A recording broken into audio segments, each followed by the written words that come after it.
Estimados alumnos, bienvenidos a una nueva clase del curso de tornería. En el capítulo de hoy vamos a ver, dentro de lo que es dibujo técnico, lectura e interpretación de planos mecánicos. Comencemos. El dibujo técnico es un sistema de representación gráfica de diversos tipos de objetos, con el propósito de proporcionar información suficiente para facilitar su análisis, ayudar a elaborar su diseño y posibilitar su futura construcción y mantenimiento. Desde los comienzos solía realizarse sobre papel blanco o vegetal, en el caso del papel transparente. Hoy en día suele realizarse en archivos digitales con software CAD.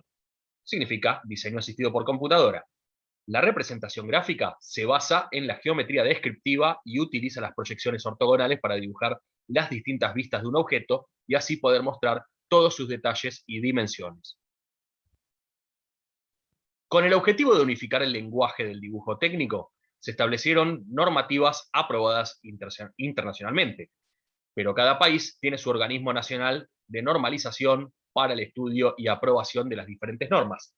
En nuestro país, el Instituto Argentino de Racionalización de Materiales es la única organización que realiza esta tarea, mediante las normas IRAM 4500.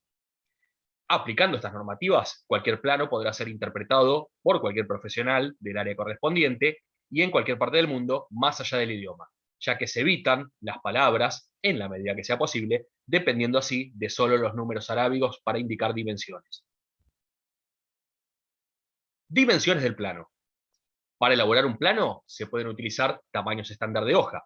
El criterio que se debe utilizar para la elección es las dimensiones del objeto, y la posibilidad de impresión para materializar el plano cuando se haya realizado en forma digital. Generalmente, las impresoras domésticas imprimen en formato A4. Impresoras industriales pueden imprimir en formato A3. Para mayores dimensiones, la posibilidad de utilizar plotters. Las dimensiones de un plano normalizado son, partiendo de un plano A0, cuyas dimensiones son de 841 por 1189, al dividirlo a la mitad, siempre en el largo, se obtiene el formato A1, luego el A1 dividido por 2, se obtiene el A2 y así sucesivamente hasta lograr una hoja tamaño A10 que tiene 26 por 37 milímetros, el formato de una tarjeta. Aunque solamente los planos, los formatos válidos para hacer planos en dibujo técnico son los que corresponden del A0 hasta el formato A4. Formato y rótulo. Los formatos poseen márgenes que delimitan el área de dibujo y además es la zona de los bordes de la hoja que las impresoras no llegan a imprimir. El rótulo deberá estar orientado en el sentido de lectura del plano. Deberán respetarse las medidas especificadas en la siguiente imagen. Observamos que para el formato normal A4 tenemos márgenes superior e inferior y también derecho de 10 milímetros y el margen izquierdo es de 25 milímetros. Plegado del plano. El tamaño final del plegado, cualquiera sea el tamaño del papel y el método de plegado, debe ser igual a un formato 4, con dimensiones exteriores 210 por 297 milímetros. Cualquiera sea el formato de la lámina, una vez plegada debe tener 185 por 297 sin incluir el margen para el archivado. En la imagen se muestra el procedimiento de plegado. Secuencia de plegado. En la imagen vemos cómo se llega desde un plano a cero en 7 pliegos consecutivos y luego 3 pliegos más en el otro sentido para lograr que se convierta en el tamaño de una hoja A4.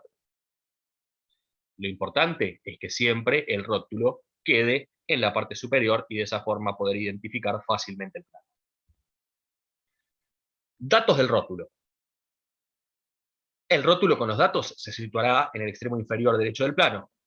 A continuación se muestra el rótulo típico especificado por la norma IRAM 4508. Observamos que en el rótulo poseen datos que se consideran de relevancia, como por ejemplo la escala, el nombre del plano, el título, la fecha de elaboración, quién lo dibujó, quién lo revisó y quién aprobó, generalmente el jefe de proyecto. Tenemos importantísimo el método ISOE, que para las normas IRAM establece que es el método válido para representar las vistas de las piezas. Continuamos. Lista de despiece. Cuando se trate de planos de conjuntos mecánicos, se deberá incluir un primer plano con las piezas ubicadas en secuencia de montaje, o bien llamado también explosión. También puede ser con un sistema armado. Generalmente no se incluyen dimensiones específicas de piezas, aunque puede incluirse alguna cota para verificación final cuando el conjunto se encuentre armado, como puede ser longitud total del sistema. Se incluirá una lista de piezas utilizadas en el conjunto, cuya ubicación será por encima del rótulo, respetando el mismo ancho, y podrá utilizarse el espacio disponible hasta el margen superior, dependiendo de la cantidad de filas que se necesiten. Se recomiendan los siguientes datos y dimensiones de los casilleros, entre ellos cantidad de piezas o subconjuntos del conjunto representado, nombre o denominación de cada pieza, el número específico de cada pieza utilizada en el conjunto, el material, cuando la pieza puedan de diferente material, la masa de la pieza o del subconjunto y las observaciones que se crean pertinentes. Lista de modificaciones. Cuando deban asentarse en el plano modificaciones realizadas en el diseño de la pieza representada, se utilizará una tabla que se recomienda ubicarla por derecha y debajo del margen superior. Con las dimensiones especificadas en el ejemplo, podrán incluirse datos como número de modificación, descripción, el origen, fecha y nombre indicando el responsable de la ejecución, revisión y aprobación del plano. Campos de referencia y marcas de centrado. Cuando se necesite realizar referencias cruzadas con otros planos o ubicar detalles rápidamente, podrá establecerse un sistema de campos de referencia establecido por filas y columnas.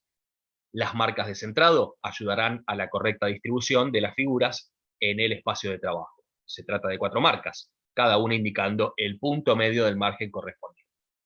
En la imagen inferior observamos que en el margen superior tenemos columnas con números y en el margen izquierdo tenemos filas con letras. De esa forma podemos establecer una ubicación específica. Por ejemplo, si queremos llamar al plano 9 y columna 6 y fila E, utilizaremos P9-6E. Letra técnica. Se utilizará alfabeto latino, números arábigos y signos. Los caracteres deberán respetar un pautado, pudiendo ser los trazos verticales a 90 grados o a 75 desde la línea de apoyo.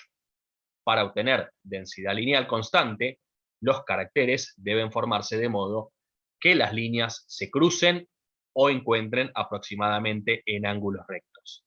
Se evitarán círculos o arcos continuos, limitando a solo redondear vértices, cuando el carácter así lo disponga. Observamos en la tabla las dimensiones y proporciones de los caracteres recomendados. Escala. Es la relación que existe entre las dimensiones del dibujo de un objeto y las dimensiones reales del mismo. Se define en función del formato elegido, de las dimensiones de la pieza a representar, de la cantidad de detalles que tenga la pieza, entre otros. Las piezas pueden representarse en escala reducida, para piezas de grandes dimensiones, en escala ampliada, para piezas pequeñas, o en escala real. La escala se define por 2 números que determinan la relación entre el dibujo y la realidad. Cualquiera de ellas debe asentarse en el rótulo mediante la siguiente expresión: un número, 2 puntos, un número. El primer número de la proporción o relación se refiere al dibujo en el papel. El segundo número es la proporción, se refiere a la realidad del objeto, las dimensiones reales. Por ejemplo, si un objeto se representa gráficamente con la mitad de sus dimensiones reales, la escala será 1 en 2. En cambio, si se representa al doble, será 2 en 1. Para escala real se indicará como 1 en 1. Formas de representar las piezas. Existen diversas formas de representar una pieza. Algunas mostrarán las piezas en 3 dimensiones y tendremos apreciación del volumen. Generalmente este tipo de sistemas de representación se limitan para mostrarnos fácilmente la geometría de una pieza y sus detalles, pero no deben utilizarse como planos de fabricación, ya que no deben ser acotados. Otros sistemas se basan en la representación de piezas mediante proyecciones en los planos, y son los más convenientes para acotar dimensiones. Entre los sistemas de representación tenemos los que permiten mostrar el volumen, el sistema axonométrico y la perspectiva cónica, y los que permiten mostrar piezas en planos. Tenemos los planos acotados, el sistema diédrico y las vistas ortogonales, o también llamado geometría descriptiva. Sistema axonométrico. Se fundamenta en tres planos de proyección: plano horizontal, llamado PH, plano vertical, primer plano vertical, llamado P1B, y plano segundo vertical, llamado P2B. Los tres planos son perpendiculares entre sí, formando un triedro, trirrectángulo, cuyo vértice es el origen de coordenadas. Los tres planos se cortan según tres rectas llamadas ejes, a saber, el X, el Y y el Z. Los ejes son también perpendiculares entre sí. En este sistema, todo lo que está en el espacio tiene cuatro proyecciones. Proyección directa, para mejor identificación, en el caso de la imagen, la que se ve en rojo. Proyección horizontal, proyección primer vertical y proyección segundo vertical. Tipos de axonométricos, definidos por las normas IRAM 4540, apartado 1. Dependiendo de la posición del triedro con respecto al plano del dibujo, tendremos varios tipos de sistemas axonométricos. El isométrico, los ángulos existentes entre los ejes tienen el mismo valor de 120 grados, donde alfa es igual a beta e igual a gamma. El dimétrico, dos de los ángulos son iguales y el tercero es distinto. Alfa es igual a beta, pero distintos de gamma. El trimétrico, los tres ángulos son distintos. Alfa, beta y gamma poseen diferente ángulo. Y la proyección caballera es un caso especial del sistema axonométrico. Se coloca el primer plano, primer vertical, apoyado sobre el plano del dibujo, y según esto, al ángulo formado alfa entre los ejes X e Y es de 90 grados. La perspectiva cónica, según IRAM 4540, apartado 2. Se basa en la proyección de un cuerpo en el espacio sobre el plano del dibujo desde la posición que tendría un observador delante del plano del dibujo. Para ello, utiliza rectas proyectantes que pasan por un punto, 2 o 3, dependiendo del tipo de perspectiva cónica. El resultado se aproxima a la visión obtenida, si el ojo estuviera situado en dicho punto. Planos acotados. Se basa en un solo plano, plano del dibujo, sobre el cual se proyecta todo, indicando junto a la proyección de cada punto un número que será la cota del punto. Se utiliza fundamentalmente para topografía y cálculo de tejados. Sistema diédrico. Se fundamenta en dos planos de proyección, plano horizontal y el plano vertical. Estos planos deben ser perpendiculares entre sí y se cortan según una línea recta llamada línea de tierra. El cuerpo del espacio se proyecta sobre ambos planos, obteniéndose dos proyecciones del cuerpo, la proyección horizontal y la proyección vertical. Como el plano del dibujo es horizontal, para que la proyección vertical quede sobre el plano del dibujo, tendremos que rebatir el plano vertical con todo lo que contenga. Para rebatirlo, lo haremos girar a través de la línea de tierra hasta hacerlo coincidir con el plano horizontal. De esta forma, lo tendremos en un solo plano y se podrá representar en el plano del dibujo. Sistema de vistas ortogonales, llamado también geometría descriptiva. La representación ortogonal es el método más utilizado universalmente para la representación técnica de objetos en todos los campos del dibujo tecnológico, sea mecánico, eléctrico, construcción, entre otros, siendo considerado de este modo el lenguaje técnico aceptado. En el dibujo técnico existen dos sistemas que normalizan las disposiciones de vistas ortogonales: el Sistema Europeo de Representación y el Sistema Americano de Representación. La norma argentina, IRAM 4501, especifica las reglas básicas para la aplicación de la representación ortogonal. Se basa en las normas internacionales ISO 10209-1 e ISO 10209-2. Generalidades. La representación ortogonal se obtiene mediante proyecciones ortogonales paralelas, dando por resultado vistas planas bidimensionales ubicadas sistemáticamente en relación mutua. Para mostrar un objeto en forma completa, pueden ser necesarias 6 vistas.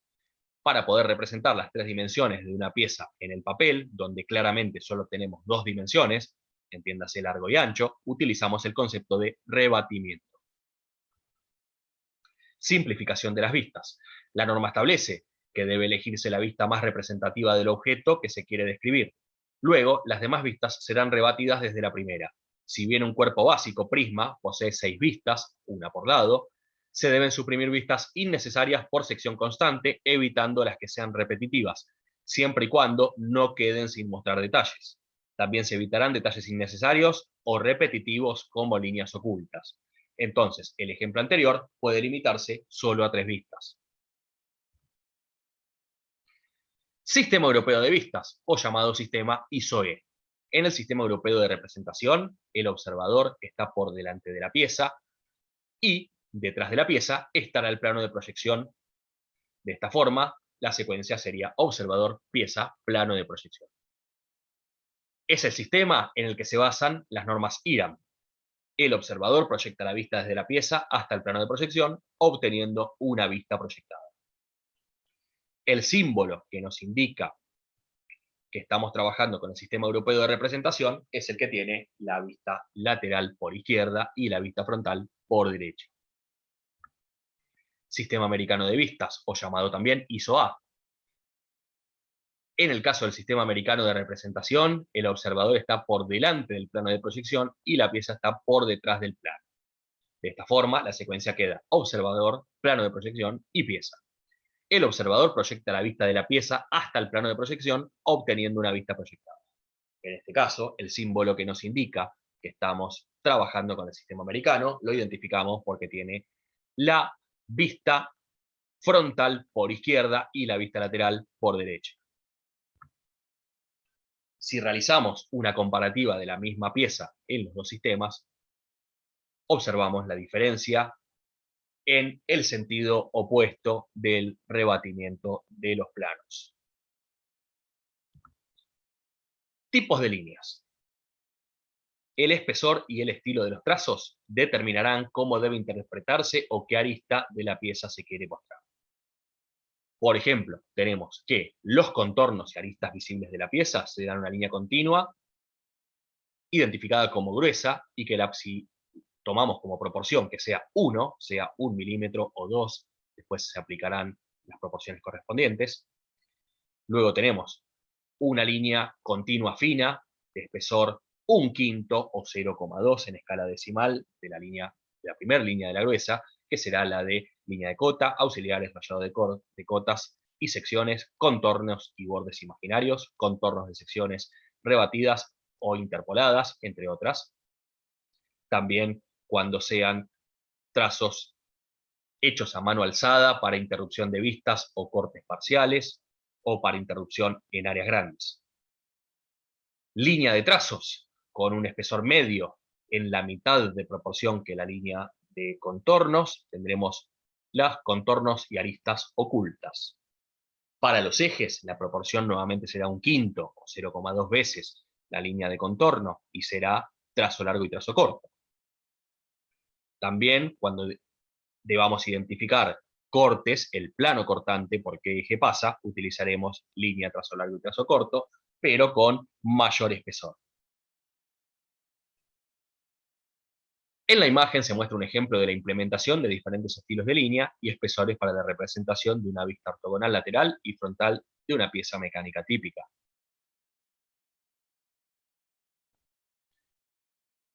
Recursos para representación de piezas. Con el objetivo de simplificar y disminuir las vistas, podrán emplearse múltiples recursos para el trazado de los planos. Por ejemplo, corte total de secciones simétricas, corte parcial, indicaciones de secciones giradas o roturas. En todos los casos, deberá indicarse dónde se produce el corte mediante el estilo de línea correspondiente. La sección de corte resultante tendrá un contorno de línea gruesa y quedará sombreado en su interior con un rayado de corte a 45 grados de espesor fino. Observamos en las imágenes ejemplos de corte.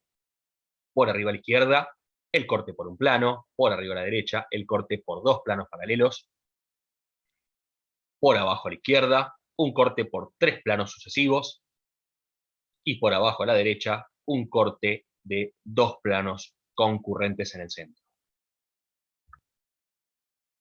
Ejemplos de indicación de secciones. Vemos por arriba a la izquierda secciones giradas dentro de la vista, por derecha, secciones desplazadas de una vista, y por abajo, secciones sucesivas que pueden estar indicadas por derecha o hacia abajo. Cuando se encuentren fuera de la alineación del eje de corte, deberá indicarse el plano de cortante. Por ejemplo, entre A y A, entre B y B, C y C o D y D. Ejemplos de una rotura. Cuando se trata de dibujar objetos largos y uniformes, se suelen representar interrumpidos por líneas de rotura. Las roturas ahorran espacio al suprimir tramos constantes y regulares de las piezas y limitar la representación de las partes suficientes para su definición y acotación. Es importante que en algunos casos, como el de la figura 1, el de la figura 5 o el de la figura 4, cuando elige este tipo de línea para representar la rotura, sea un tipo boceto o a mano alzada, ¿sí? De esa forma indicar que ese corte asimétrico está hecho a propósito por el proyectista. Rotura parcial. Se utiliza cuando la pieza a representar es en su mayoría maciza o con excepción de algún detalle interior. Resultaría inapropiado realizar un corte por un plano en la totalidad de la longitud. Entonces se limita a efectuarse una rotura parcial, o también llamado mordedura, en longitud suficiente como para poder hacer visible dicho detalle. Cotas. La cotación es el conjunto de líneas, cifras y signos indicados en un dibujo que determinan la forma, dimensiones de una pieza, tolerancias, rugosidad y cualquier indicación que se deba realizar. Es una operación muy importante en la que no se debe omitir ningún dato. Dependiendo del tipo de piezas, podemos encontrar con varios sistemas de acotación. Todos tienen sus ventajas y sus inconvenientes, pero el éxito para una buena acotación es saber utilizar el sistema más adecuado para la pieza propuesta. Además, ofrecer las dimensiones en forma clara reduce tiempos de mecanizado y posibilidad de error, debido a que el receptor del plano no tiene que efectuar cálculos. La cota se compone básicamente por los siguientes ítems. El texto de cota, que nos indica el número o la leyenda. La línea de referencia o auxiliar de cota, nos indica desde dónde está tomada. La línea de cota indica la distancia que se está indicando. Y la flecha de cota. Acotación en paralelo es el sistema de acotación. Utilizamos una misma línea auxiliar de cota para que sirva como plano base de medida. Este plano será un elemento común para las cotas utilizadas en este sistema. De esta forma, las cotas se colocan de forma paralela. Este sistema evita acumulación de errores, pero obliga al operario a sacar cálculos si se necesitan conocer dimensiones parciales. Acotación en serie. Se llama así a la acotación que se realiza poniendo las cotas parciales una a continuación de la otra. Esta acotación puede acarrear algún problema por la posibilidad de acumulación de errores, ya que cada elemento se acota a partir del anterior, y por lo que es conveniente acotar el total. Representación de las roscas. Cuando se representa gráficamente piezas roscadas, no se dibujarán físicamente los filetes de las mismas, salvo que sea necesario una aclaración imprescindible. Se dibujará el contorno de la rosca con una línea continua de igual proporción que el resto de los contornos de la pieza. Diámetro exterior de una rosca macho y diámetro interior, el caso de una rosca hembra. Luego se procederá a indicar el diámetro al fondo con una línea continua de mitad de espesor del contorno. Cuando se represente en vista frontal, el diámetro al fondo se indicará con un círculo de igual espesor que en la vista lateral y teniendo en cuenta que la extensión de su perímetro sea mayor a las 3/4 partes y menor a la circunferencia completa. Vemos en pantalla algunos ejemplos. Representación de los engranajes. Al igual que las roscas, los engranajes no deben representarse con la totalidad de sus dientes. Solo cuando sea necesario se representará gráficamente uno de ellos.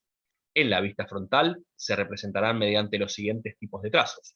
Una circunferencia en espesor de contorno para el diámetro exterior. Una circunferencia con línea de eje en el diámetro primitivo. Y una circunferencia con trazo continuo, pero de mitad de espesor, indicando el diámetro al fondo o valle del dentado. Cuando se trata de engranajes helicoidales o doble helicoidales, se indicará el sentido de la inclinación mediante algunos trazos paralelos de mitad de espesor que el contorno y línea continua. Muy bien, alumnos, así llegamos al final de la clase. Esto ha sido una introducción a la totalidad de las normas y algunos aspectos importantes a tener en cuenta. Espero que les haya gustado. Muchas gracias a todos por su atención. Nos vemos en el próximo tutorial.